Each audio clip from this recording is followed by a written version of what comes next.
Let's get straight into it. Tonight's panel joining me, former Victorian Liberal Party President Michael Kroger and former Labor Senator Graham Richardson. Richo, first to you, how hard is it going to be for Anthony Albanese, the PM, to wrangle that huge caucus and stomp on any hubris that might emerge? Probably not as hard as you think, because he's earned that huge majority, and that gives him enormous respect. So I think, the caucus will want to try and do the right thing, want to try and be as unified as possible. Michael, what did you make of the opposition's first up effort today? I mean, I was very surprised at where they took question time, concentrating on superannuation. There's so much more low-hanging fruit that they could have used, I think, more effectively.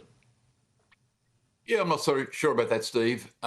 Look, Australia has a very serious financial problem, which is that gross federal government debt is going to increase from about 900 billion when Albanese came to office, and by the time the next election will be 1.2 trillion.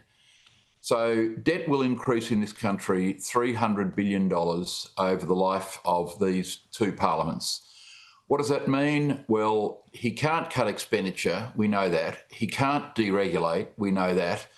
So he's going to have to increase taxes. So Susan Lee concentrating on taxes, I thought, was the appropriate thing to do, because you can't sustain these massive increases in government debt that we're seeing. So the next 3 years is going to be an argument about government spending and debt and the financial disaster that this mob are going to leave us with. I mean, cheering each other on that they cut student debt today, great. Well, that cost $16 billion. Who's paying for that? Well, we are, of course. Richo, you've been there. I mean, what happens when you get elected as a new government, and one with a thumping majority like Albanese's got? You wheel out any bad news that you might be intending to deliver over the next 3 years as soon as you can, don't you? And so Michael's argument that we're going to get tax increases, do you agree that's probably the road we're going to go down? I hope it's not, but I can't rule it out. Tax increases sometimes are very hard for governments to resist. I can imagine that it's possible in this environment for that to occur. Michael, the country's third largest superannuation fund, talking about Super, Host Plus, they're not happy with Labor, saying there's not been adequate consultation for this super tax plan. Host Plus says that the unrealised gains tax needs to be reconsidered. I've got a weird theory on this. Do you think that it is possible that someone got into the ear of someone on the Host Plus board and said, would you get this back on the agenda and argue about it and give us some cover, and we might actually start thinking about whether we drop this unrealised profits part of the tax? That might have happened, but they don't show any inclination to drop it, Steve. They took that policy to the election. It was out there for everybody to see. And because Jim Chalmers convinced people that it didn't really affect anybody in this country apart from, a few very wealthy people, they proceeded with it. No one noticed, and Labor got a hefty swing to them. So it wasn't unpopular in the electorate.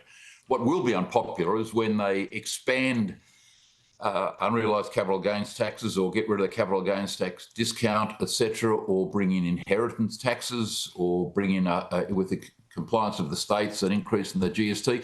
I mean, tax is going to have to increase in this country.